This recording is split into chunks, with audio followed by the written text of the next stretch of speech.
Bonjour à toutes et à tous.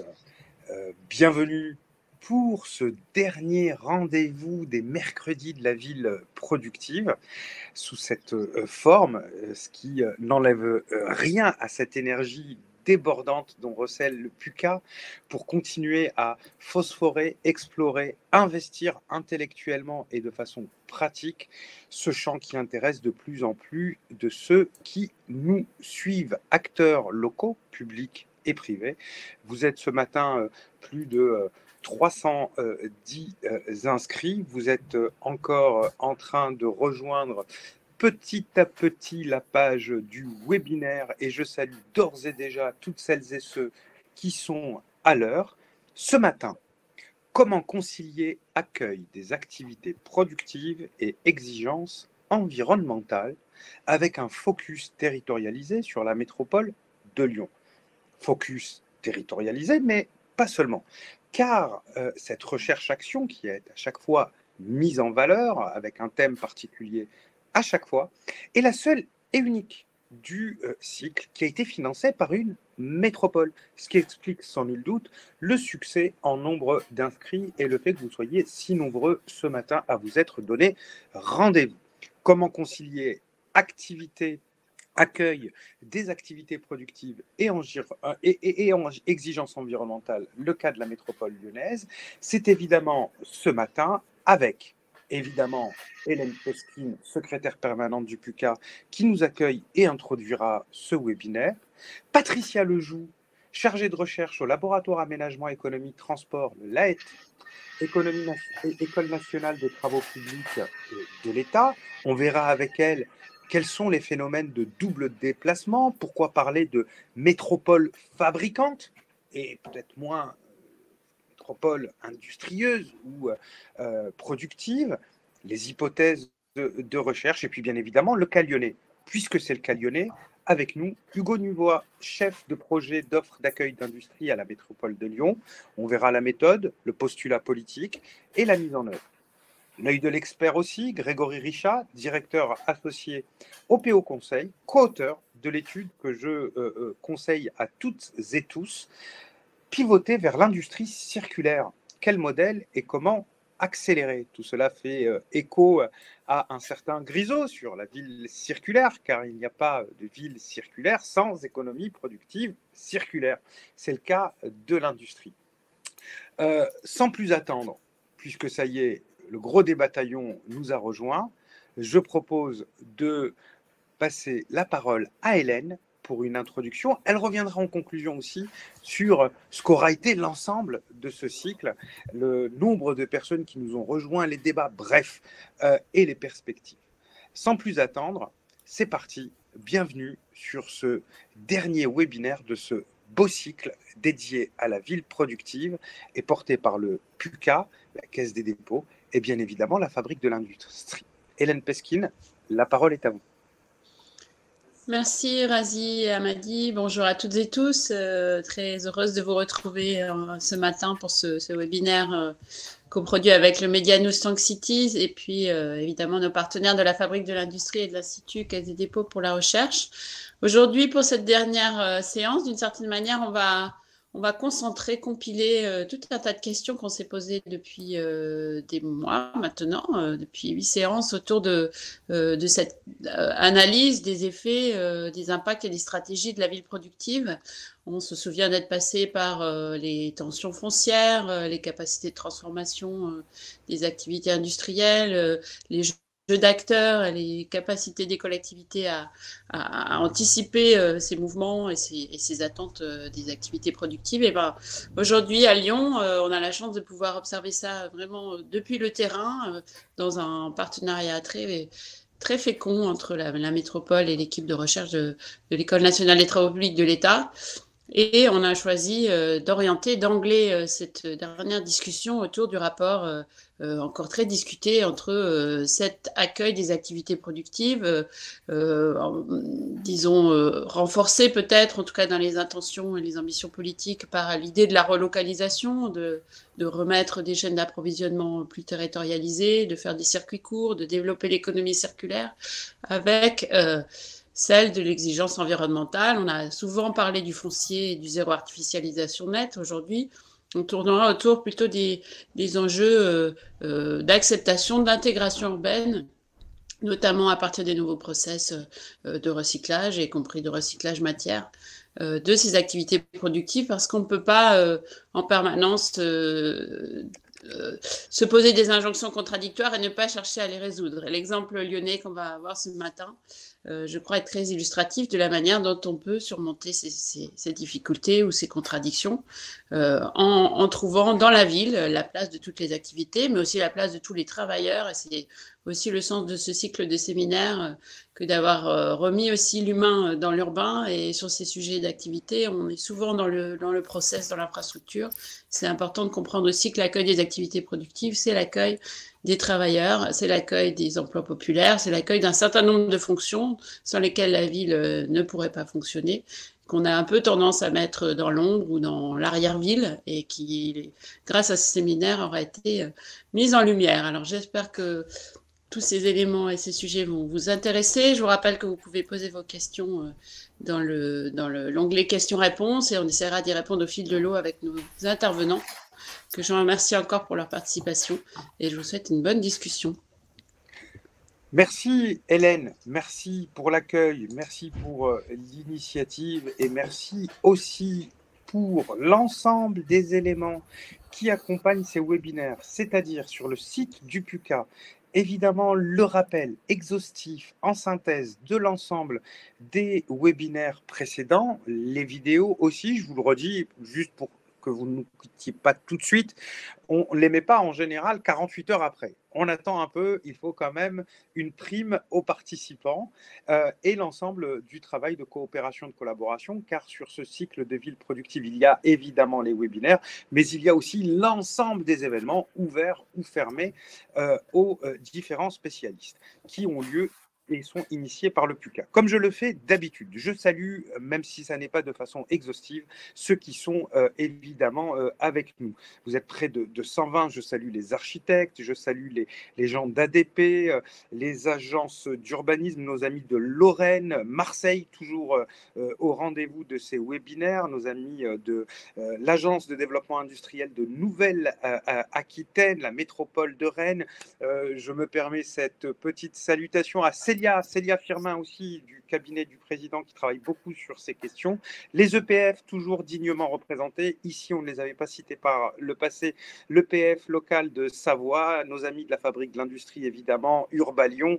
Je ne doute pas que les Lyonnais sont dignement représentés. Patricia Lejoux, chargée de recherche. Vous êtes la chercheuse du jour, mais la chercheuse du jour pour une thématique particulière et sous la forme qu'a voulu le PUCA, une recherche action en partenariat avec la métropole de Lyon. Trois axes qui m'amènent à vous poser la question à triple détente suivante.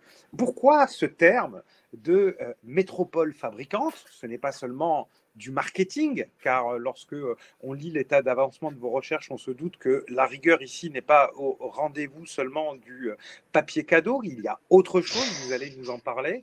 Les hypothèses de la recherche, les conditions, comment peut-on devenir une métropole fabricante?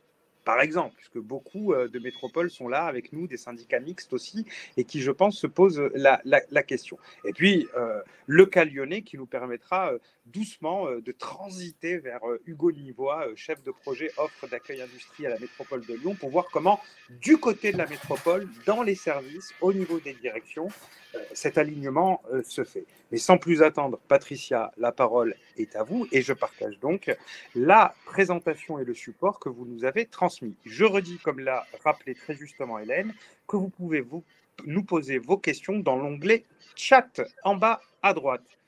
La parole, Patricia, est à vous et je partage tout de suite la présentation dédiée. Voilà, tout le monde la voit bien, je crois. C'est parti. Impeccable. Merci beaucoup, Razi.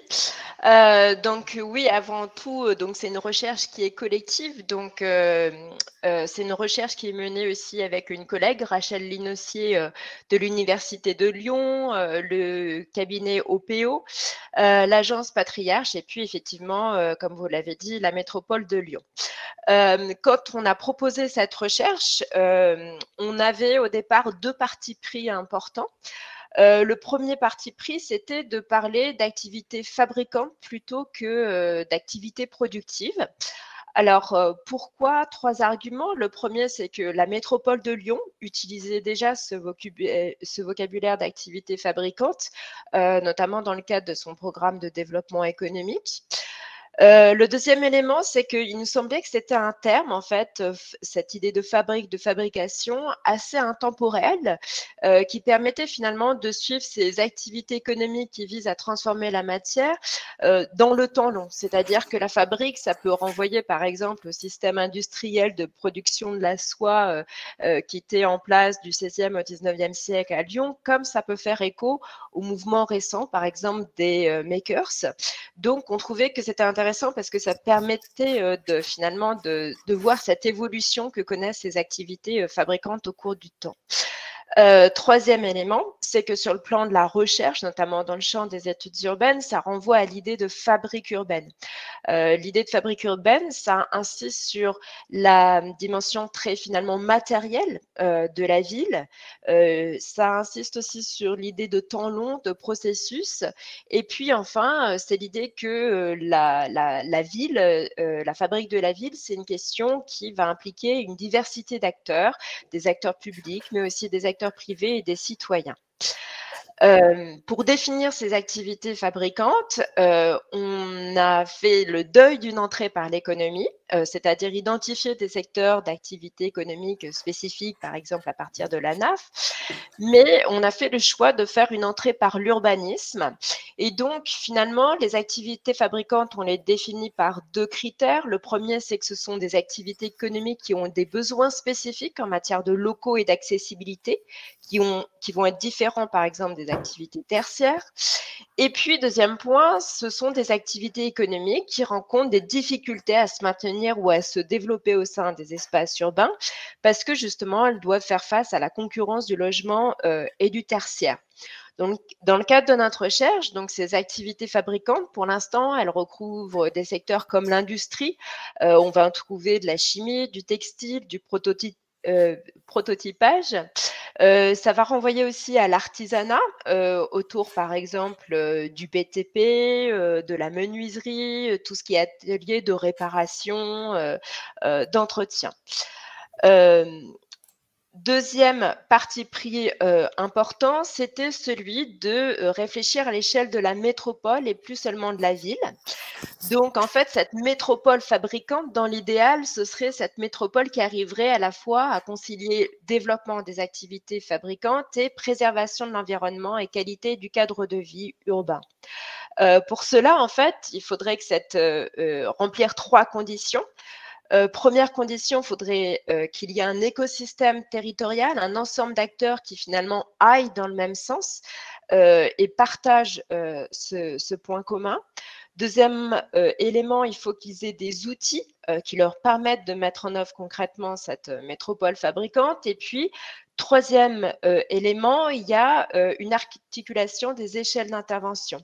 C'est-à-dire que cette question du maintien, du développement des activités fabricantes à l'échelle d'une métropole, elle va se poser différemment selon le lieu où on réfléchit. Donc, c'est pour ça qu'on a choisi 3 terrains assez différents.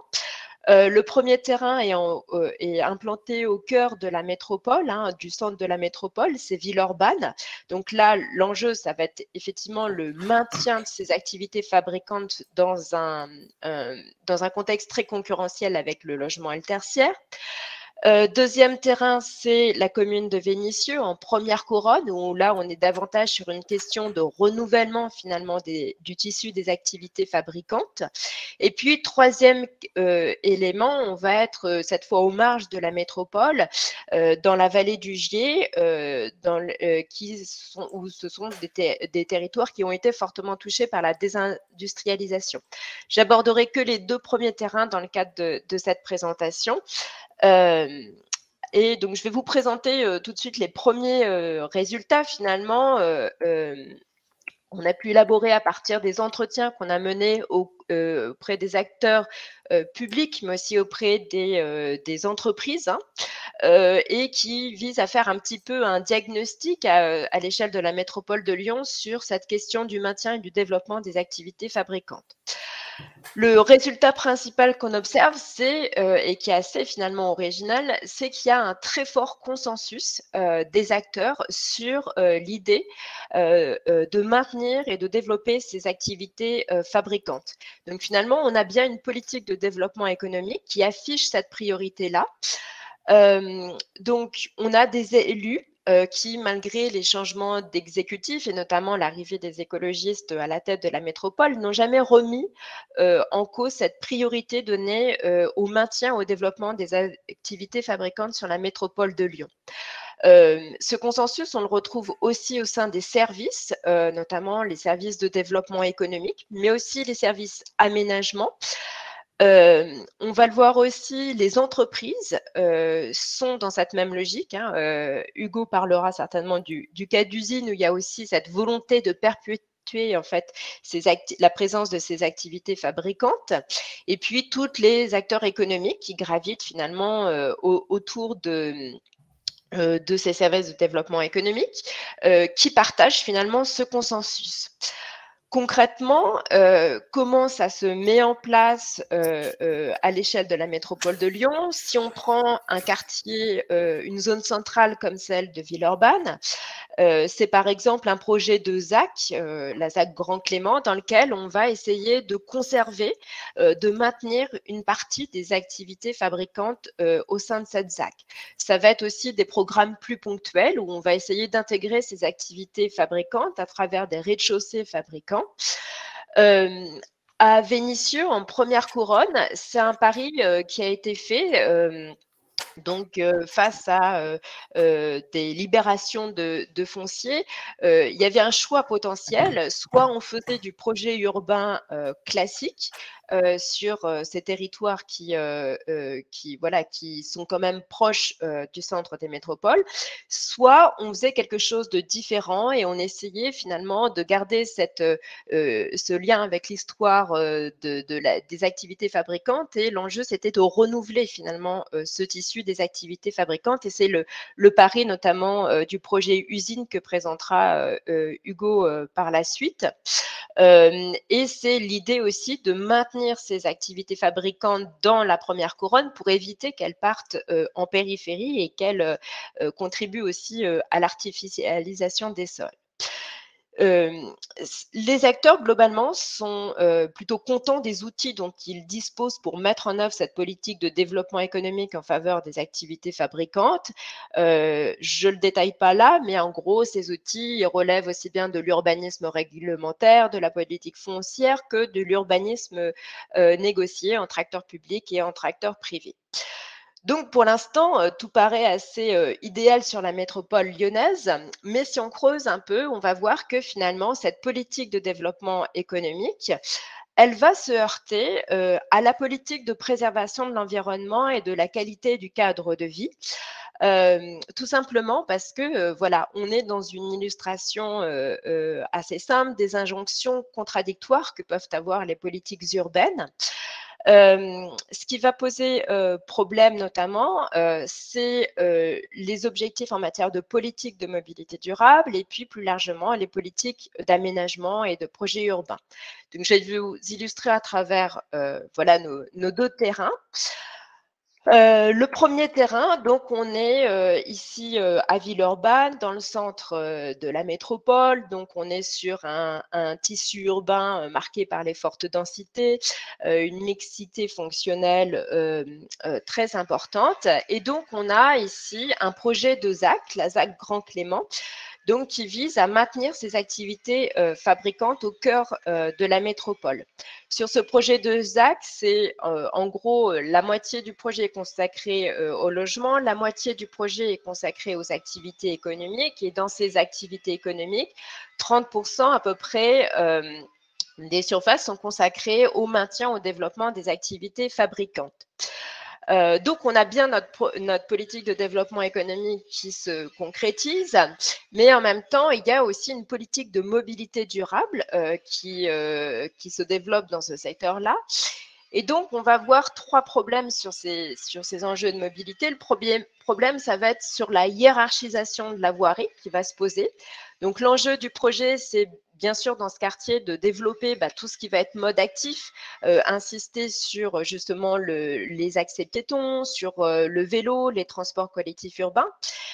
Le problème, c'est que nos activités fabricantes, elles vont avoir besoin d'une accessibilité poids lourd parce que même si ça reste des petites entités, elles sont dans des démarches de fabrication, elles ont besoin de machines et de temps en temps, elles vont besoin justement d'être livrées pour avoir à disposition ces machines ou des matériaux.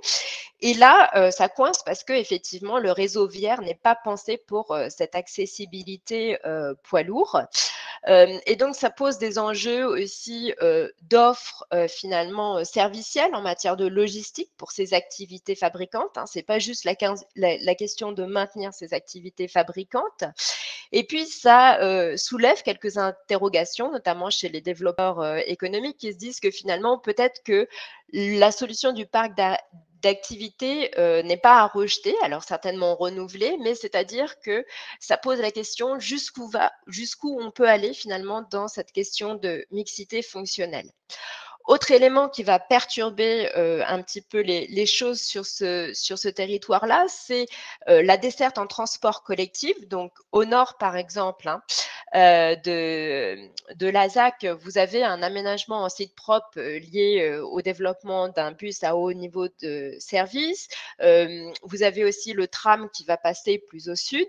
Et ça constitue finalement des frontières qui assez hermétiques qui vont poser des problèmes, notamment de circulation pour les livraisons, les choses comme ça. Enfin, troisième élément, se pose aussi la question du stationnement et notamment du stationnement sécurisé pour tous les artisans qui ne peuvent pas laisser comme ça effectivement leur véhicule sur la voie, voilà, là où ils ont tout leur matériel. Et puis, dernier élément qui va jouer aussi, c'est qu'à Villeurbanne s'applique la zone à faible émission, la ZFE. Et donc, voilà, on va avoir une partie finalement, notamment de ces entreprises, de ces artisans, qui disposent de véhicules qui ont peut-être 20 ans d'âge, mais qui fonctionnent encore et qui peuvent être impactés par la ZFE. Et donc, il y a aussi des arbitrages parce qu'ils peuvent faire le choix aussi de s'implanter plutôt en périphérie où ils vont reconstituer finalement une clientèle au fur et à mesure et ce qui posera la question finalement d'avoir ces services, de ne plus avoir ces services en centre-ville. Le deuxième cas, c'est celui de Vénissieux. Donc, Vénissieux, cette fois, on est comme je vous l'ai dit, en première couronne. On est sur des tissus urbains beaucoup plus larges qui ont été marqués par des politiques de zoning, avec un paysage qui a été marqué beaucoup par l'industrie automobile, avec des grands tènements industriels. Et en même temps, c'est une commune qui est en pleine évolution, puisque c'est aussi là où on va développer de nouveaux projets urbains, comme par exemple le projet Grand Paris. Donc, c'est ce que vous voyez un petit peu ici sur la gauche. Donc, on a ces projets urbains qui font place au logement, au tertiaire. Voilà, il y a des grands grands centres commerciaux qui sont développés. Enfin, voilà. Donc, on va là aussi travailler sur la question des mobilités actives. Il y a une desserte en tram qui permet de desservir Vénissieux. Donc, finalement, tout va bien sur le plan de l'environnement. Et en même temps, on a ce tissu encore industriel qui est à gérer. Et l'enjeu, ça va être finalement comment on raccroche ces deux morceaux de ville l'un à l'autre. Donc, vous avez justement le projet usine qui fait face au projet urbain Grand Paris. Donc, c'est comment on intègre finalement davantage ces enjeux environnementaux, architecturaux, quand on réfléchit au renouvellement, à l'implantation de ces activités fabricantes. Et puis, comment on concilie finalement toutes ces évolutions en matière de mobilité durable qui sont amenées à profiter notamment aux habitants de ces territoires. Et puis, toute cette circulation finalement liée au poids lourd qui reste et restera certainement dans les années à venir une donne de ce territoire parce qu'effectivement, ces entreprises, elles fonctionnent aussi comme ça. Et puis l'enjeu, c'est aussi de savoir à qui vont profiter ces aménagements, notamment en faveur de la mobilité durable. Est-ce que finalement les salariés qui travaillent dans ces usines habitent à proximité, ont les moyens de venir sur leur lieu de travail en transport collectif urbain, ou est-ce qu'il faut penser aussi à quand même s'interroger sur la question de l'accessibilité routière parce que peut-être que finalement ces salariés ils viennent de plus loin. Donc, comme on voit finalement ces politiques-là de développement économique en faveur des activités fabricantes se confrontent avec ces politiques environnementales et d'aménagement urbain. Et tout l'enjeu aujourd'hui de la métropole de Lyon, c'est de réfléchir finalement aux nouveaux outils qu'elle pourrait mettre en place pour concilier l'ensemble de ces enjeux. Et donc, c'est ce que notamment va nous expliquer Hugo, qui travaille sur ces questions-là pour le compte de la métropole. Merci beaucoup, Patricia. On reviendra sur des choses qui suscitent beaucoup de réactions, je suppose, et d'interrogations, notamment sur la première partie concernant Villeurbanne.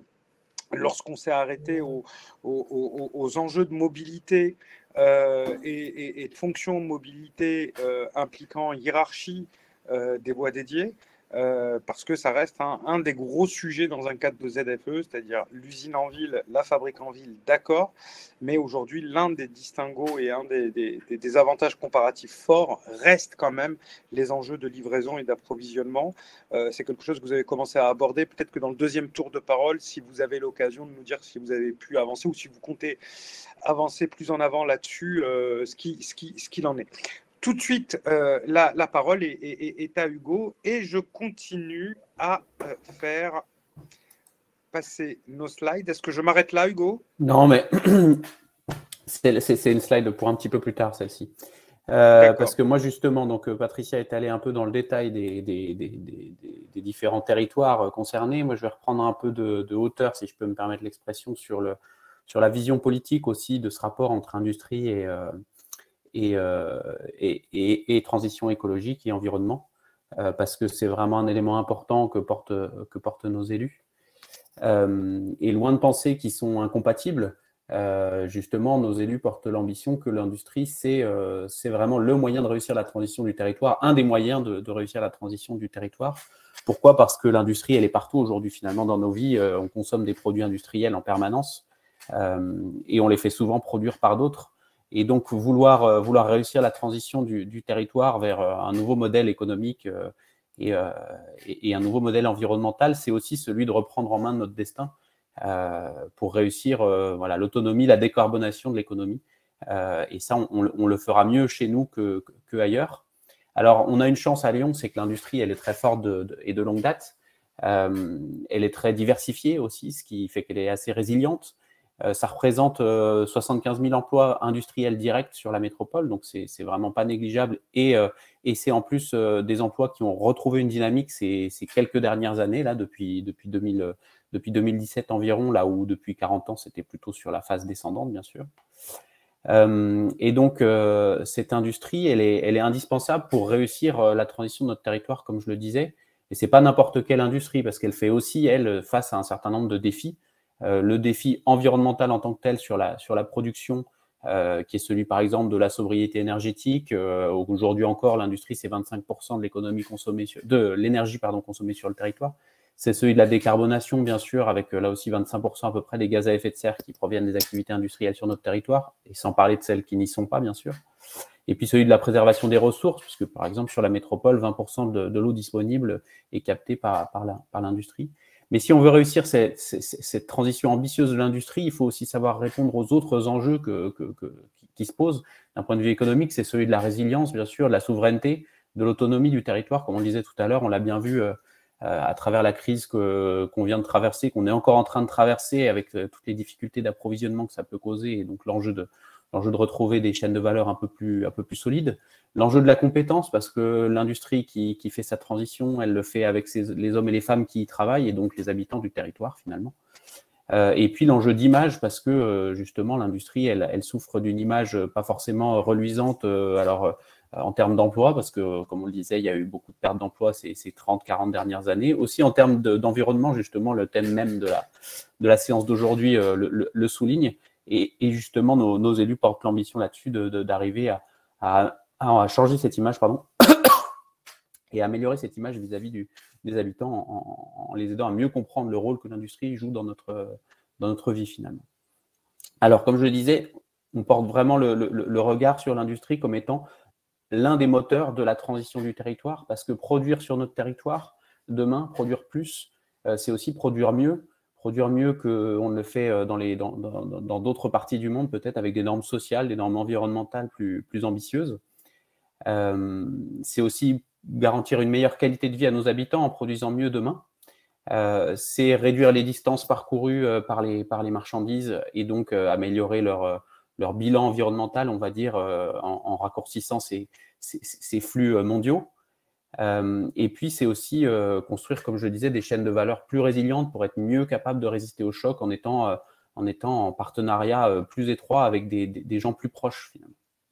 Alors, on pense aussi que l'industrie, c'est un moteur important de l'emploi de notre territoire, bien sûr, et qui permet finalement de recruter là aussi mieux, avec des emplois qui sont souvent mieux payés, qui sont souvent plus durables, plus sous forme de CDI.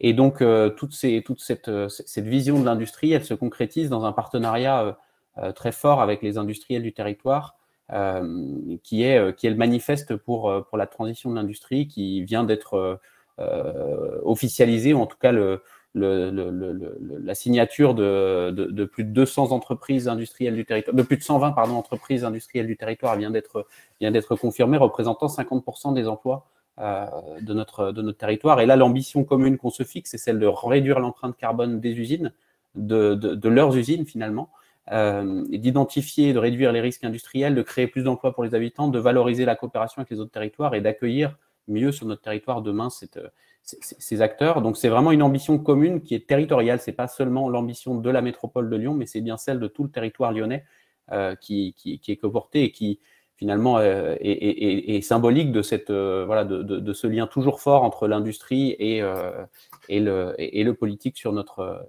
territoire. Alors notre action, elle s'arrête pas à cet engagement commun. On porte vraiment une politique multisectorielle au service de l'industrie, on va dire, qui se construit autour de 4 axes majeurs. Celui du redéploiement productif sur le territoire, et donc quelle place pour les usines demain sur notre territoire, sur lequel on aura peut-être l'occasion de revenir un peu plus tard. Celui de la décarbonation et de la sobriété énergétique, et celui de la transition, vraiment de la transformation des modèles économiques des entreprises. Celui de l'enrichissement du lien entre activité industrielle et habitants, pour là aussi mieux comprendre ce qu'est l'industrie sur notre territoire, ce qu'elle peut apporter et ce qu'elle peut apporter en termes de perspective aussi pour les habitants. Et puis celui de la coopération territoriale, coopération au sein de notre territoire entre les industriels, donc favoriser ces coopérations, mais aussi coopération au-delà de notre territoire avec nos territoires voisins, puisqu'ensemble on va plus loin. Et par exemple, un partenariat très fort avec Saint-Étienne Métropole. Alors concrètement, ça se déploie dans un certain nombre d'actions. Alors on peut en citer quelques-unes, comme le fonds d'amorçage industriel, qui est là aussi construit en partenariat avec Saint-Étienne, dont l'objet, c'est d'aider à l'émergence sur le territoire de futurs champions industriels du nouveau monde, on va dire, qui produisent mieux, produisent en lien avec les enjeux de notre société aujourd'hui. C'est celui, par exemple, de l'outil d'impact des entreprises qui est mis à disposition des industriels pour les aider à améliorer leurs impacts sur le territoire ou à les réduire, en tout cas, ou d'ailleurs à les améliorer sur des aspects emploi, notamment.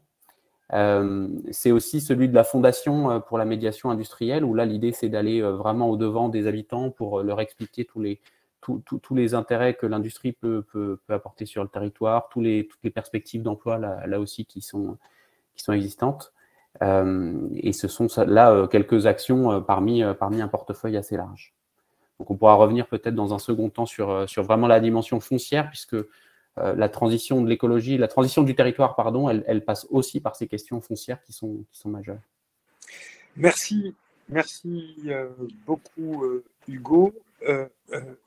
Vous êtes plus de 160 avec nous actuellement. Je crois que certains avaient quelques petits problèmes de son, ils sont réglés. Avec quelques petites blagues d'ailleurs, je peux vous les partager, notamment Clotilde Almazouni de Tours qui nous dit sur les bords de Loire, le son est bon aussi. Voilà, ça c'est pour les animateurs de Sound System. Alors, on va aller maintenant du côté de Grégory Richat, parce que nous avons eu l'œil et la parole avertie de la chercheuse. Le point de vue pratique dans une phase de mise en œuvre, même si les choses sont bien avancées, puisqu'on a noté la coopération, la collaboration, notamment avec Saint-Étienne, mais aussi la signature de la charte avec 200 entreprises regroupant déjà 50% des emplois sur site. Grégory Richat, vous êtes directeur associé chez OPO Conseil, vous êtes auteur de l'étude, co-auteur Pivoter vers l'industrie circulaire, quel modèle, comment accélérer. Alors, il faudrait que vous coupiez vos micros pour ceux qui sont encore allumés, parce que je crois qu'il y a un petit retour de réverbération. Et je voudrais que l'on aborde avec vous le double mécanisme, tout d'abord. On a une transition technologique qui a été évoquée par Hugo et la nécessité d'une industrie circulaire. Voilà, plus propre, plus intégrée, plus efficiente, etc. Et en même temps, on a l'émergence de nouveaux modèles économiques avec des positionnements dans la chaîne de valeur qui font que la micro-usine urbaine aujourd'hui est profitable et peut fonctionner. Et en même temps, les économies d'échelle, les enjeux de logistique, de juste à temps avec la gigafactory. Bon, comment ces grandes transformations-là, aujourd'hui, on peut les décrire? Comment ils s'insèrent dans cette logique de ville fabricante, de métropole fabricante? Quelles sont peut-être les conditions, les obstacles et quels sont peut-être les grands projets à l'œuvre dont vous êtes l'un des premiers témoins, sinon acteurs privilégiés? Cher Grégory Richat, la parole est à vous. Oui, merci beaucoup. Effectivement, en fait, il y a beaucoup de tensions contradictoires, en fait, ou de grands écarts industriels en ce moment dans l'industrie. Si on remet juste sur les 10 dernières années, avant les shows de M. Montebourg sur le Made in France, on parlait on devait être fabless sans industrie, etc. On a eu 10 ans, en fait, jusqu'à aujourd'hui, jusqu'à à peu près le Covid, de renforcement des cœurs d'usine grâce au 4.0. On s'est dit, grâce aux nouvelles technologies, on peut retrouver de la compétitivité et on peut se dire qu'on peut produire en France et la malédiction de la délocalisation, on peut la rompre. Donc ça, c'est ce qui s'est passé depuis 10 ans avec une remise en état un petit peu du tissu industriel et du discours, de la narration autour de l'industrie. Mais là, ce qu'on voit dans les 10 prochaines années, c'est plus le discours des cœurs d'usine, en fait. En tout cas, ce ne sera pas suffisant. Parce que comme ça a été décrit, moi je résume un peu en 3 grandes tensions ce qui fait changer l'industrie aujourd'hui. C'est déjà l'histoire de la souveraineté qui pousse, et puis surtout d'un monde aujourd'hui ultra fragile en termes de supply chain. Aujourd'hui, il y a très peu d'industriels qui arrivent à livrer du neuf dans de bonnes conditions. Et donc ça pousse à la relocalisation et à la réindustrialisation. Le deuxième point, vous le disiez, c'est la transition technologique. C'est un peu le modèle Tesla, c'est-à-dire aujourd'hui, OK, on hybride les usines traditionnelles en mettant des robots, du digital, etc., mais il y a les produits aussi qui s'hybrident avec beaucoup de technologie dedans, avec les voitures un peu en fer de lance de ce modèle-là, où plus ça va, et plus les voitures deviennent des logiciels ou des applications qu'on peut mettre à jour au fil du temps. Et ça, c'est une grosse révolution aussi chez les industriels qui commencent à penser tech, data, etc., et qui changent les modèles économiques, et notamment avec la transition technologique comme le thermique vers l'électrique, qui amène à se dire on doit recréer de nouvelles chaînes de valeur. On verra, ça, c'est ce qui donne naissance aujourd'hui au Gigafactory. Et le troisième point, c'est la crise environnementale. Alors, quand on est plutôt à mettre les mains dans le cambouis dans les usines, mais elle est surtout vécue comme crise climatique aujourd'hui, avec l'énergie, le CO2. Mais en fait, ce n'est pas que ça, parce que la matière, ça pèse autant la façon dont on consomme la matière, on extrait la ressource, que la façon dont on utilise l'énergie pour faire des produits. Mais en tout cas, ça change aussi à trouver de nouveaux modèles, et d'où la notion d'économie circulaire. Et en fait, donc là, on démarre avec, dans le cadre du travail, pour le PUCA, avec l'agence Patriarche, un travail de prospective autour de nouveaux modèles et quelle influence ça va avoir ou quel impact ça va avoir sur les politiques urbaines pour voir comment les intégrer. Et les trois modèles qu'on voit, donc vous avez parlé, il y a les Gigafactory. Gigafactory, on est sur des modèles hérités de Tesla, d'intégration maximum de la chaîne de valeur, sur des sites qui peuvent faire jusqu'à 150 hectares. Aujourd'hui, il y en a deux, au moins deux, dans le nord de la France, pour faire des batteries électriques. Donc là, on est comment être souverain, ne plus dépendre de l'Asie pour faire nos batteries, pour que l'industrie automobile, dans les 30 ou 50 prochaines années, voire plus, et ça c'est la question que je me pose, est-ce que c'est possible d'aller au-delà de 50 ans, mais puisse se sourcer elle-même sur le sujet de la batterie, qui va représenter jusqu'à, de mémoire, 40 ou 50% de la valeur d'une voiture. Donc c'est hyper stratégique de savoir le faire. La question qu'il y a derrière, si on remène sur le sujet de l'économie circulaire, c'est ce qu'on est capable de faire en termes de ressources. Typiquement, le cuivre, les ressources de cuivre, 90% des ressources de cuivre aujourd'hui connues seront épuisées en 2050. Donc, est-ce qu'on est capable de faire des voitures électriques encore à grande échelle? Est-ce que ça devient le nouveau standard de consommation, le nouveau standard industriel, sachant qu'on n'aura probablement pas les ressources pour le faire au-delà de 2050? Donc, sauf autre nouvelle révolution technique ou technologique, on peut se retrouver dans 100 ans avec des gigafriches industrielles. Et donc c'est un peu le pendant de ces grands mouvements. On va recréer des grandes chaînes de valeur, comme on a fait le nucléaire, comme on a fait l'industrie aéronautique, cette industrie de batterie.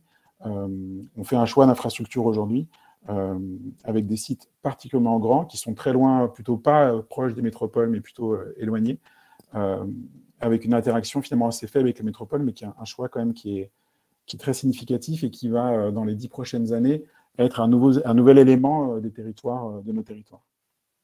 Le deuxième, à l'autre extrémité, en fait, il y a les micro-usines dont vous parliez. Donc les micro-usines, on peut se retrouver sur des sites qui font 200 ou 300 mètres carrés. Donc c'est infiniment plus petit que les Gigafactory. Alors, il y a plusieurs modèles, en fait. Derrière micro-usines, il y a beaucoup de choses. Moi, je les liste en fait en 3 ou 4 familles. Il y a celles dont la raison est de produire à proximité du consommateur. Donc là, on va être vraiment en ville. C'est la boutique dont l'arrière-boutique est une sorte d'artisanat augmenté où on passe un peu plus en mode industriel. Par exemple, pour faire des Salomon qui peut faire des chaussures personnalisées dans la boutique grâce aux nouvelles technologies. Mais ça peut être aussi un exemple à Londres qu'on m'avait mentionné, qui s'appelle Unto This Last, qui fait des meubles, mais voilà, c'est comme Ikea, on peut configurer ces meubles sur Internet, et derrière, dans l'atelier, il y a la production du meuble qu'on a commandé, avec des machines, donc c'est pas juste le menuisier qui travaille à l'ancienne, il y a ce côté artisanat augmenté qui devient de l'artisanat industriel, mais du coup qui est vraiment en cœur de ville, parce qu'on vient acheter, réparer en pied d'immeuble, quoi. Il y en a d'autres micro-usines qui ont une raison d'être parce qu'elles veulent être proches des déchets. Donc on est sur des boucles de circularité, typiquement Ethnici, à Roubaix, qui crée une micro-usine de 200-300 mètres carrés, qui récupère, par exemple, des coquilles de la grande braderie de Lille, coquilles de moule, pour en faire du carrelage, avec un noir exceptionnel, et qui se vend très bien en B2C ou vers des distributeurs. Donc là, l'idée, c'est d'être proche des déchets. C'est-à-dire que si demain, une entreprise comme Ethnici, son schéma, c'est d'avoir une dizaine de micro-usines dans les plus grandes villes en France, qui viennent pas faire du carrelage avec les coquilles, mais à chaque ville vient trouver un gisement de déchets pour faire un produit qui peut avoir une vente nationale, mais qui a son histoire par rapport à la ville où c'est produit. Donc là, il y a une notion de proximité. Alors, on n'est pas forcément au cœur de ville, mais il y a une notion de ne pas être très loin du déchet pour réduire les coûts et rendre ça le plus rentable possible. Il y en a d'autres comme Gazeltech qui font des voitures, alors je résume un petit peu vite, voitures électriques, mais en kit, c'est-à-dire que c'est beaucoup par assemblage, donc c'est assez simple à monter. C'est une start-up industrielle aujourd'hui, qui, elle, sa vocation, c'est de se dire, moi, je veux faire des voitures simples, moins lourdes, donc qui consomment 2 fois moins qu'une voiture classique, qui permettent l'éco-partage et pas l'autonomie, comme les Tesla, qui sont très, très, très technologiques. Là, on est moins technologique, mais on est plutôt sur la low-tech. Et là, la raison d'être, en fait, de la micro-usine, c'est de se dire, je veux produire, alors c'est plutôt des voitures qui sont en vocation de collectivité locale, je veux pouvoir produire près de la collectivité locale qui me fait la commande. Donc, je produis dans une micro-usine. Si c'est Lille qui me commande, bah, je vais me mettre près de Lille. Si c'est Abidjan, ma micro-usine, j'installe près d'Abidjan. Et c'est des personnes, comme la voiture est simple à monter, c'est de l'emploi local que je favorise. Donc là, le driver de ces là, c'est l'emploi local. Et demain, ce n'est pas encore le cas sur ce type d'usine-là, ça peut être aussi de la ressource locale. C'est de se dire qu'il y a une partie des matières ou des composants que je peux trouver parce que je prends des biomatériaux qui sont produits localement dans des filières locales, et je suis capable aussi d'avoir une boucle qui n'est pas juste j'ai envoyé mes pièces que j'ai produites en Chine à Abidjan et qui sont assemblées à Abidjan. Ça peut être aussi des ressources locales qui viennent compléter le panorama. Et le dernier point, c'est que ces usines ou ces micro-usines, elles peuvent être éphémères ou mobiles. Donc là, dans le volet éphémère, il y a l'exemple de 1920, qui est de la menuiserie, qui est sur une zone d'urbanisme transitoire à Aubervilliers, donc qui est installé dans un ancien atelier, et qui va être micro parce que voilà, il récupère du bois de déconstruction pour le retravailler et le remettre dans des filières d'utilisation. Mais à la fin de la friche, quand elle sera réhabilitée, l'usine pourra bouger et pour avoir un volet où bah, tiens, je m'installe sur d'autres friches pour recréer des boucles de circularité. Et l'autre volet, encore une fois, peut-être le dernier sur le côté mobile éphémère, c'est de se dire quand on a un chantier de déconstruction, de pouvoir par exemple avoir des containers ou une structure qui peut se positionner là où est le déchet pour traiter le déchet à la source en termes de tri, etc., pour qu'il y ait une boucle de circularité qui se fait presque à l'endroit là où il y a le déchet. Et donc, il y a une capacité donc ça, c'est des discussions que nous, on a avec certains industriels, d'avoir cette capacité, avoir une sorte d'ultra-flexibilité de positionner des micro-ateliers là où ça peut faire sens. Et peut-être le dernier point, mais ça, on revient sur l'usine traditionnelle, et ça fait sens un peu aussi avec les discussions qu'on a. Quelles usines on va mettre en ville, en fait? Il faut trouver une usine qu'on met en ville. Si on prend une usine traditionnelle, aller faire de la machine-outil ou une usine automobile en ville, ça n'a pas de sens, en fait. C'est trop gros, ça n'a pas de sens avec le territoire. Maintenant, aller mettre une activité qui est autour de la circularité, on prend Envie, par exemple, ou qui fait du réparation de machines à laver, là, ça fait sens parce que les machines à laver, elles viennent de la ville, donc ça ne sert à rien de les mettre trop loin. Et ça permet de faire des boucles beaucoup plus courtes sur des produits qui sont liés à la consommation un peu quotidienne et des boucles de circularité sur des biens ménagers qui finissent souvent en déchetterie. Donc ça, c'est un volet qui est intéressant de pouvoir repenser. Et l'autre volet, je m'arrêterai là, on parlait de relocalisation. Alors, on parle toujours de relocalisation voie l'usine, mais en fait, donc le Made in France, par exemple, on peut être super content, mais il est très peu sourcé en France, le Made in France. Donc si on veut aller au bout, et il faudra aller au bout pour des raisons d'industrie bas carbone, il faudra avoir la ressource en France. Et donc, quand je prends l'exemple de Jean-Phil, ils ont toujours des noms très, très sympas, ce type d'entreprise, mais c'est une des premières entreprises qui a relocalisé, par exemple, la production de coton en France pour faire du coton qui consomme très peu d'eau, donc très écologique, pour faire des habits made in France, sourcés en France. Mais par contre, le sourcing en France, ça va demander, combien il faudra de champs de coton, de pâturage de moutons pour faire des matelas en laine. Enfin, il y a aussi cette relocalisation qui aura un impact sur les territoires aujourd'hui qui sont des zones naturelles. Enfin, il y a des zones naturelles qui iront peut-être se transformer vers d'autres types d'emplois par rapport à nos consommations. Donc ça va aussi tirer au-delà de la métropole fabricante sur les territoires autour des métropoles fabricantes, sur la notion de ressources naturelles, pour compléter en fait l'écosystème en fait d'un modèle fabricant productif qui est le plus local possible, donc le plus bas carbone possible. Parce qu'encore une fois, c'est pas que l'énergie. Si on s'arrête que à l'énergie, eh ben on va quand même sourcer en Chine et on va quand même jeter nos produits à la fin. Mais on le fera avec une énergie hyper bas carbone, ça ne changera pas grand-chose en fait. Donc il faut absolument intégrer ces modèles très circulaires autour de la matière pour pouvoir réussir une transition dans les 10 ans qui a changé vraiment de façon pertinente notre façon de faire.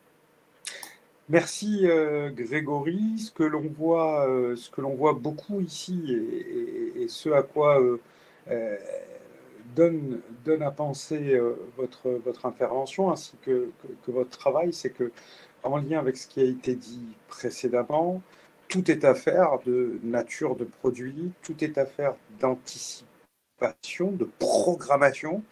Peut-être que justement la réindustrialisation ou l'industrialisation, parce que quelquefois dire on réindustrialise des choses qui avaient disparu depuis longtemps avec des procédés complètement différents, ça n'a rien à voir. On industrialise d'une façon nouvelle, d'une façon innovante, environnementale et beaucoup plus efficiente du point de vue écologique et économique, mais c'est peut-être là que la programmation urbaine rejoint la programmation industrielle.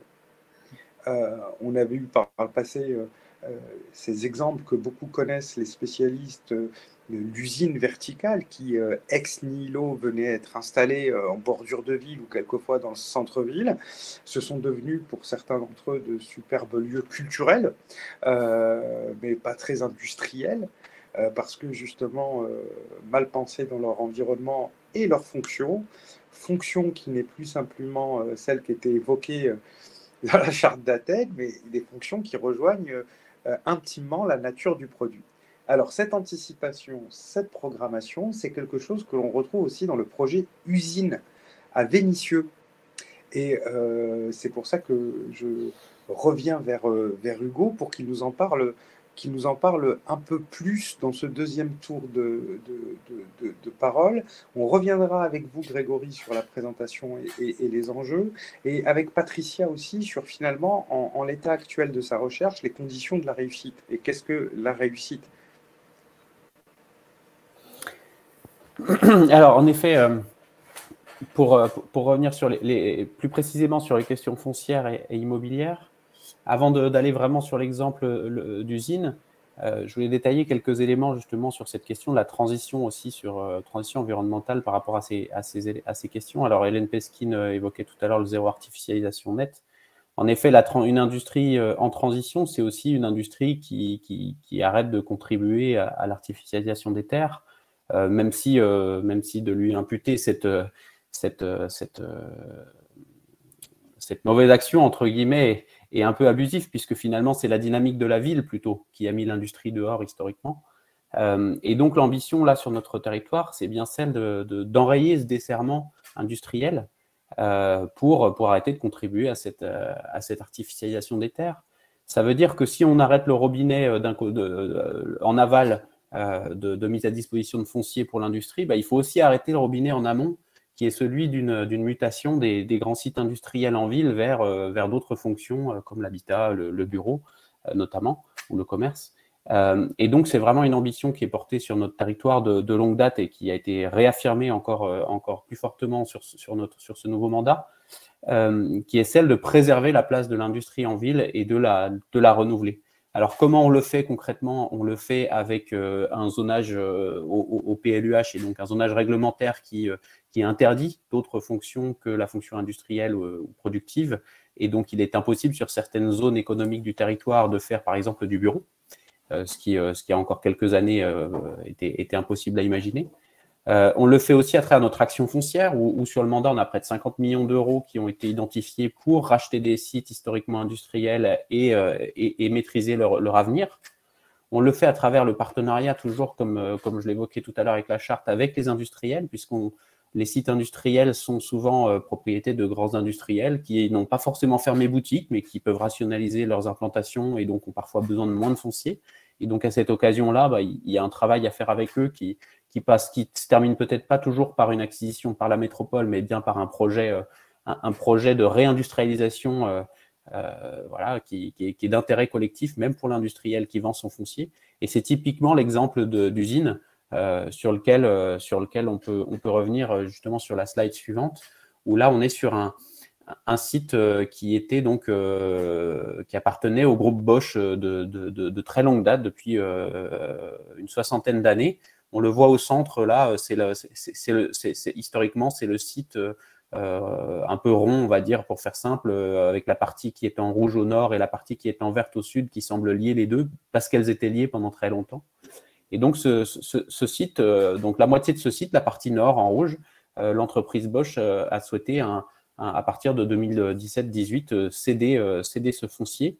Et c'est alors engagé une discussion très étroite avec la métropole pour arriver à construire un projet de réindustrialisation où finalement, en tant que collectivité, on s'est retrouvé de manière un peu originale en tant qu'assistant à maîtrise d'ouvrage presque du groupe Bosch, qui nous avait confirmé sa volonté de conserver la vocation industrielle du site, alors qu'elle était imposée quand même par le PLUH.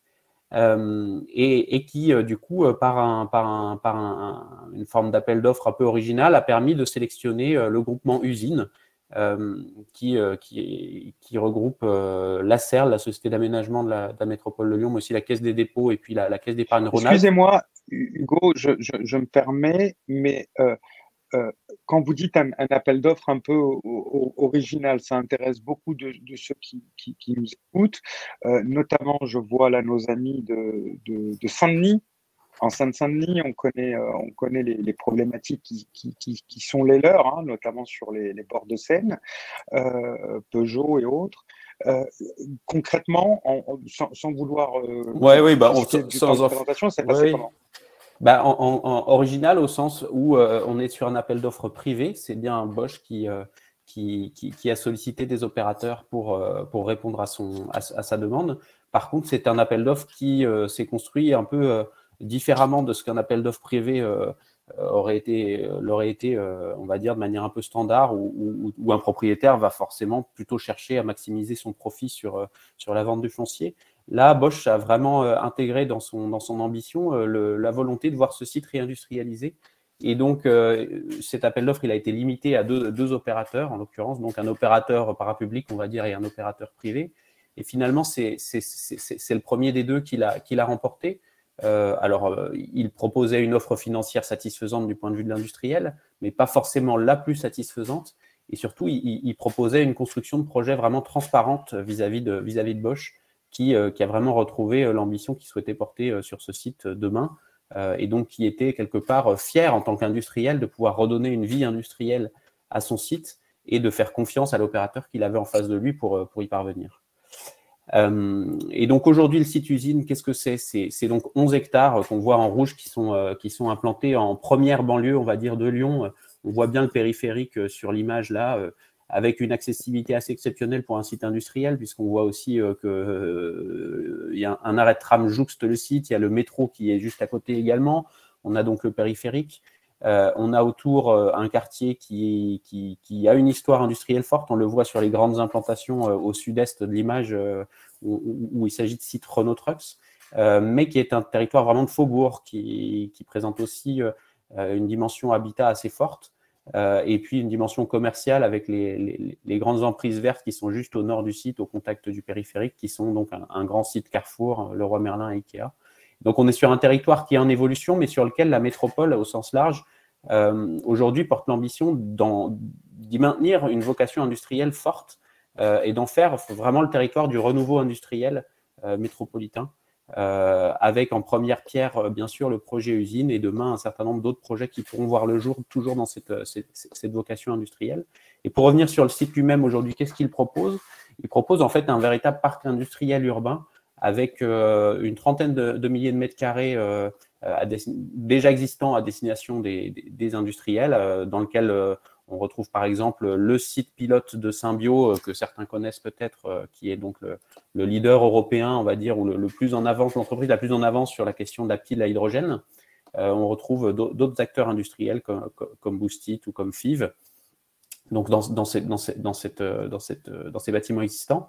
Et puis, il proposera demain environ 30 000 m² supplémentaires avec une forte dominante là aussi industrielle et des bâtiments qui sortiront de terre pour les premiers d'ici la fin d'année, avec là aussi des preneurs industriels qui vont venir chercher cette implantation pour être au contact de la ville, de ce qu'elle apporte en termes de synergie avec d'autres acteurs, qu'ils soient entreprises, qu'il s'agisse de chercheurs publics et privés, qui vont aussi chercher ici de la compétence, parce que du coup, grâce au transport en commun, on se retrouve en liaison directe avec le bassin de compétences lyonnais au sens large, qui vont chercher un certain nombre de services qu'offre le site, puisque on est sur vraiment une gestion unifiée avec des services collectifs. Okay. Et puis la présence aussi de la ruche industrielle, qui est vraiment un acteur de la transition des entreprises industrielles. Petite question, Hugo, qui vous est directement adressée. Comment a été pensé l'approvisionnement des usines? Alors, pas via un tram. Deuxième question deuxième question aussi qui peut vous être allouée, parce que vous parliez du site commercial à proximité. Et peut-être que la question se pose sur l'ensemble de l'agglomération lyonnaise, puisque c'est une question qui nous est posée, donc je la relais. Y a-t-il des enjeux, notamment sur les fonciers commerciaux qui périclitent pour certains d'entre eux, en particulier en entrée de ville? Est-ce qu'il y a des réflexions à ce jour? Donc, c'est deux questions pour conduire ce qui pourrait devenir des friches à des vecteurs de réindustrialisation. Tout à fait. Alors, pour revenir sur l'enjeu de l'approvisionnement des sites, alors c'est un peu ce que Patricia soulignait tout à l'heure, dans le tissu très urbain, quand on veut accueillir des activités fabricantes ou productives dans le milieu très urbain, on a des problématiques de desserte avec des porteurs. Typiquement, sur un territoire comme Vénissieux, où on est là un peu moins dense, puisqu'on est dans le faubourg plus que dans le centre-ville, on a aussi cette problématique d'accessibilité. Et là, on parle plutôt vraiment de semi-remorque, de poids lourd, puisqu'on est vraiment sur une activité industrielle qui fait venir des volumes importants. Et aujourd'hui, non, le tram fret, puisque c'est la fin de la question, n'est pas envisagé. Clairement, nos élus, ils ont une ambition assez forte sur le transfert modal d'une partie des marchandises qui arrivent dans la ville. Alors, elle est plus dans leur tête en premier lieu en direction des questions de logistique urbaine et pas forcément s'adressant aux industriels, puisque voilà, avec l'industrie, déjà, on essaie déjà de la préserver en ville et du coup, ça veut dire qu'il faut savoir s'inscrire dans du tissu existant et c'est pas forcément de créer de nouvelles infrastructures tout autour des sites. Là, en l'occurrence, sur le site usine, on a vraiment un exemple très concret puisque le site entrait normalement et on peut mettre la slide suivante si vous voulez pour bien comprendre, entrait historiquement par l'entrée nord du site qui se situe sur une voie qui aujourd'hui dessert aussi deux lycées. Et donc, de faire venir des poids lourds sur une voirie qui accueille aussi des lycées, ça ne va pas sans difficulté et ça entraîne même de tristes événements puisqu'il y a eu, il y a quelques années de ça, un décès justement sur cette voie. Et donc là, l'ambition de la métropole et de la mairie, c'est de changer cette dimension-là et de créer un nouvel accès au site, plus sur une voie mieux dimensionnée. Et donc là-dessus, la métropole investit très concrètement 500 000 € pour faire traverser le tram. Donc on est vraiment sur des enjeux très concrets d'accessibilité des sites. Pour revenir sur le commercial, pour aller un peu vite si vous voulez, en effet, cette question des sites commerciaux et de leur avenir, elle est posée sur la métropole comme elle est posée sur les autres territoires, bien sûr.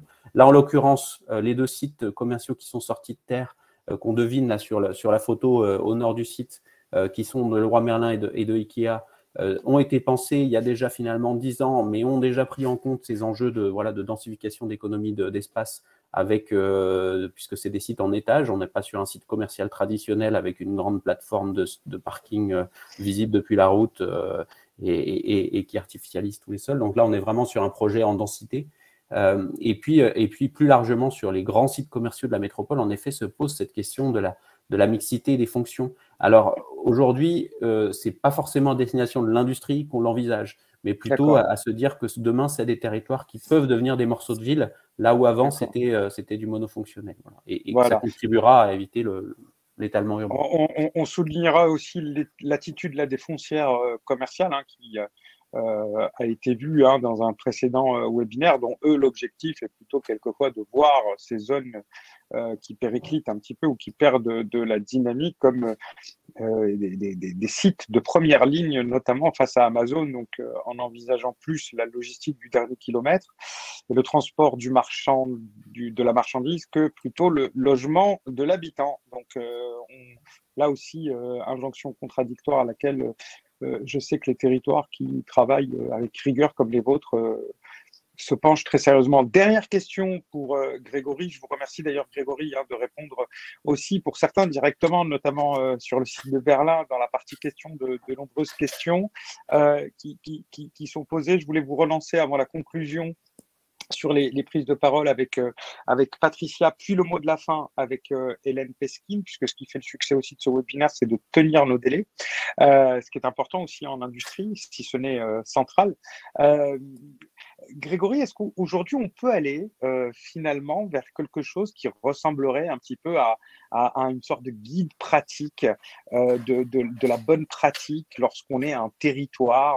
Je sais qu'il y a beaucoup de villes, de communautés de communes en France qui, pendant des années, ont eu des problèmes, on va dire, de riches, avec beaucoup de fonciers, quelquefois avec des projets, avec des plus-values assez limitées, qui voient aujourd'hui leur capacité, peut-être, avec l'augmentation du prix du mètre carré du site d'activité, à pouvoir peut-être porter autre chose de plus innovant.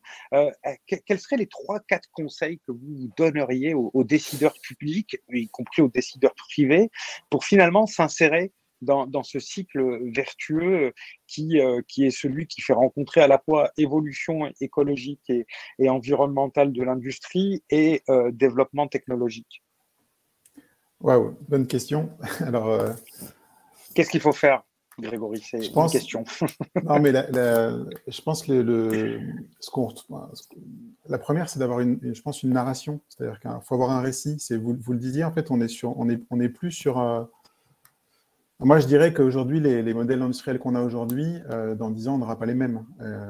Et comme ça ne change pas en un an, les modèles industriels, parce qu'on va investir, etc., c'est un processus au long cours. Et donc avoir un récit pour un territoire qui est là, avec la métropole de Lyon, on a un récit fort sur la circularité, notamment, qui pousse en fait à transformer le territoire et à adapter aussi son urbanisme et à repenser son territoire par rapport à ces nouveaux sujets-là. Je pense que vous n'aurez pas les mêmes choses avec l'aéronautique qui est dans le sud-ouest, où il y a une autre narration aussi à inventer, parce qu'il y a une notion de préservation d'emploi, il y a toute une autre histoire aussi à raconter.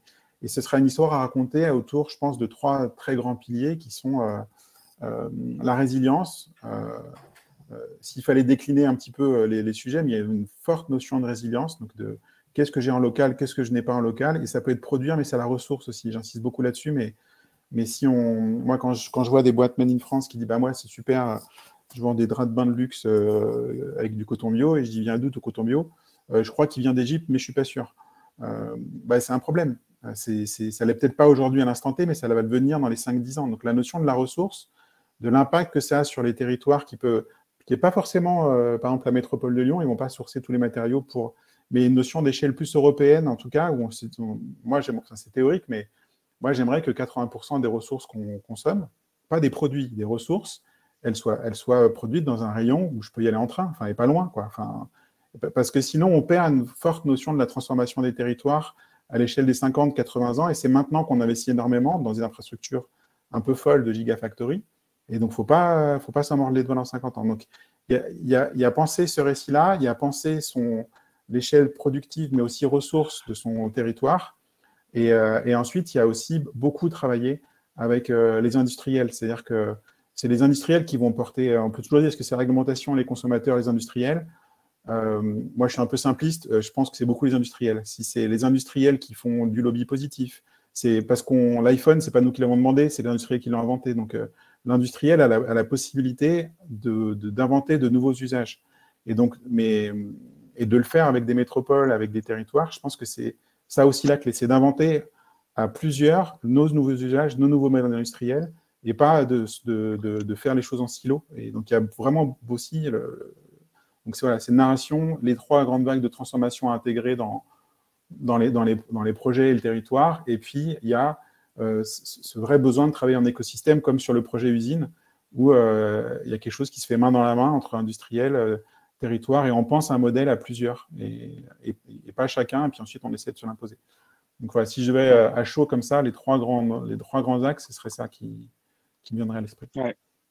Vous nous inspirez ce bon mot de William Blake, qui était de dire évidence d'aujourd'hui, imagination d'hier. Donc, ça sera l'illustration du terme de vos conseils. Patricia, pour revenir à votre recherche-action avant d'aller vers Hélène Peskin pour le mot de la fin, pas seulement de ce webinaire, mais du cycle, pour lequel ça a été à la fois un bonheur et un honneur de vous accompagner et participer.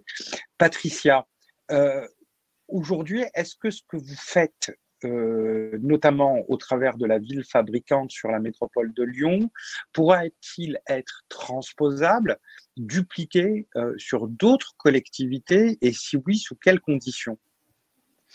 Alors, dupliquer, je ne suis pas sûre parce qu'effectivement, comme le dit Grégory, il y a une histoire de récit, l'importance de récit. Je pense que cette politique qu'on trouve sur la métropole de Lyon, on ne la trouvera pas forcément dans d'autres villes parce que justement, il y a cette histoire finalement industrielle qui pèse et qui explique beaucoup de choses localement.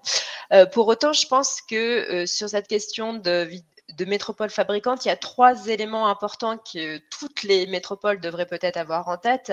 Le premier élément, c'est d'accepter la complexité des choses qu'on est en train de traiter. C'est pas des questions simples et donc il n'y a pas de réponse toute faite. Le deuxième élément, c'est être attentif à la diversité des entreprises qui sont présentes sur ce territoire, c'est la diversité des activités fabricantes, c'est-à-dire qu'elles sont pas arrivées, effectivement, comme le dit très bien Grégory, on est sur des modèles qui évoluent, mais elles vont pas toutes évoluer à la même vitesse. Donc, il va falloir tenir compte de ça parce que, effectivement, toutes les entreprises seront pas sur le modèle de la micro-usine, de la gigafactory et compagnie. Il y a aussi ce tissu traditionnel qui reste et qui est en évolution. Et puis, troisième élément, je dirais que finalement, cette question des activités fabricantes, c'est une question de lieu et de flux. C'est une question de lieu parce que l'enjeu, c'est de faire atterrir et maintenir ces activités sur le territoire des métropoles, des villes en général. Comment on fait pour qu'elles restent sur ces territoires et puis qu'elle puisse se développer sur ces territoires, mais au-delà, et quelle forme urbaine ça prend, mais au-delà, c'est cette question des flux, flux de personnes, flux de marchandises, mais aussi, on le voit bien, flux numériques avec toute cette question des technologies et flux de matière aussi. Penser toute cette économie circulaire, et ça, effectivement, c'est peut-être aussi un pas de côté et qui reste difficile à faire, hein, mais d'avoir cette vision un petit peu global finalement de l'environnement des activités fabricantes sur les territoires urbains.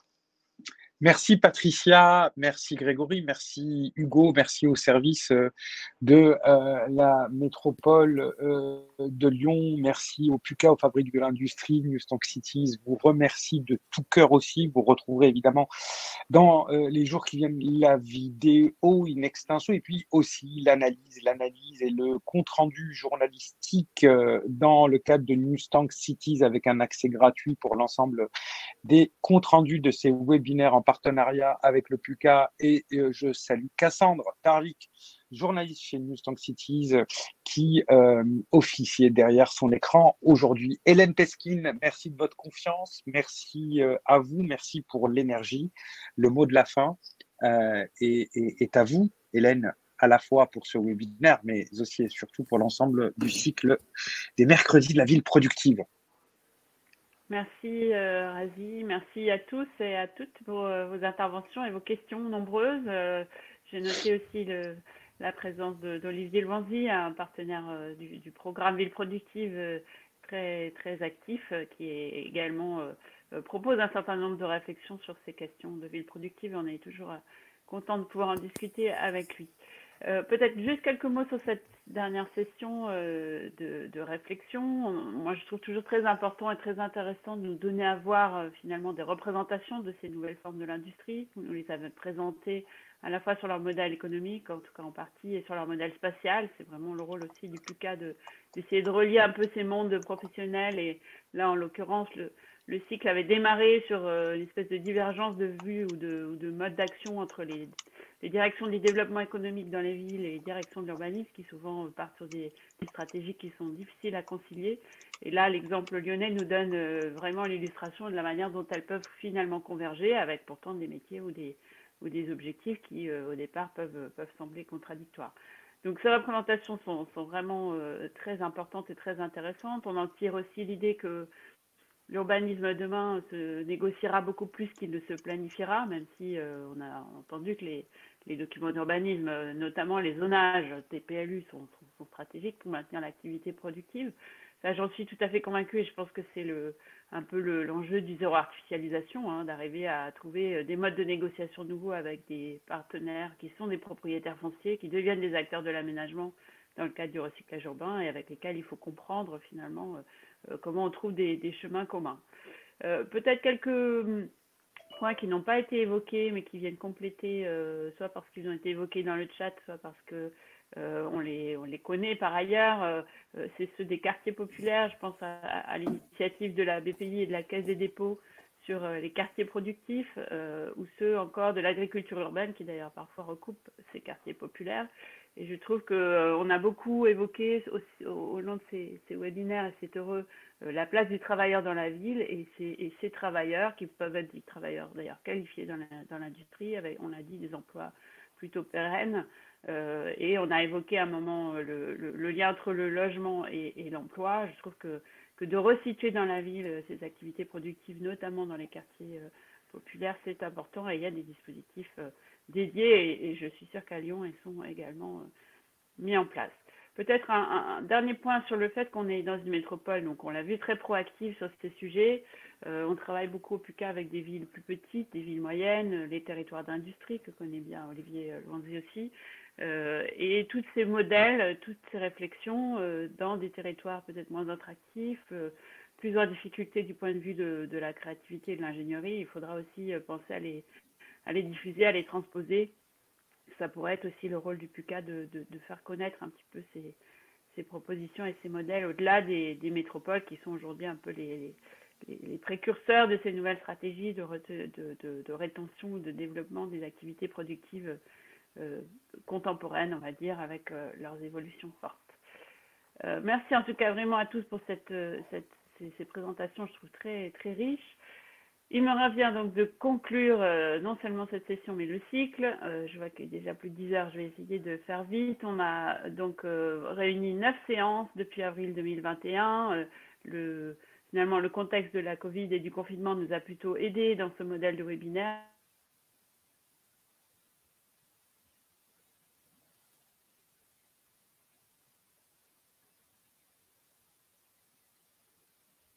Très dynamique et de développer un vrai centre de ressources sur cette notion au départ un peu floue ou ectoplasmique de la ville productive.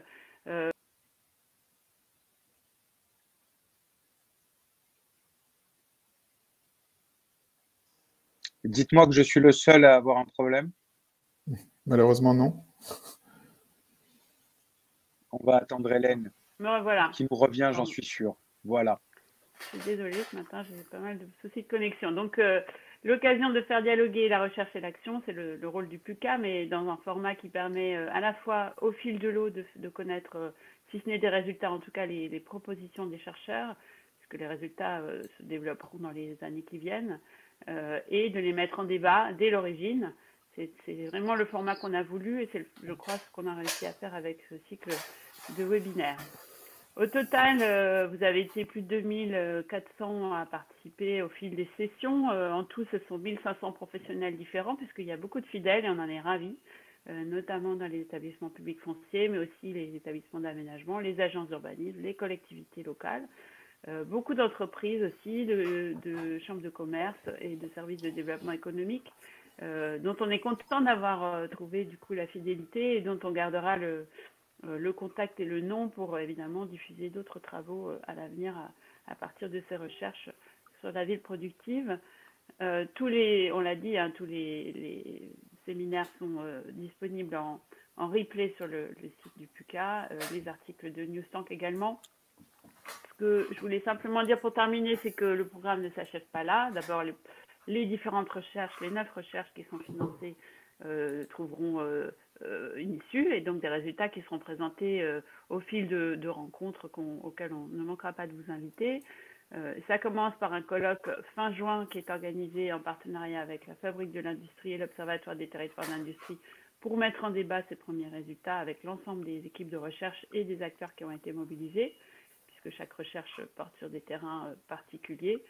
Et nous continuerons de publier des éléments pour compléter ce centre de ressources qui a été constitué, notamment autour des questions un petit peu moins prégnantes dans les recherches retenues, celles qui ont pu émerger aussi depuis le début de ces débats, notamment autour de l'avenir du bureau et des effets du télétravail, des effets à l'échelle nationale en termes éventuellement d'évolution de l'attractivité de certaines villes par rapport à cette possibilité du télétravail. Donc c'est qu'elle ne représente pas non plus une part si importante que ça de la vie des travailleurs en France, mais néanmoins c'est non négligeable par rapport à ces nouvelles questions d'attractivité.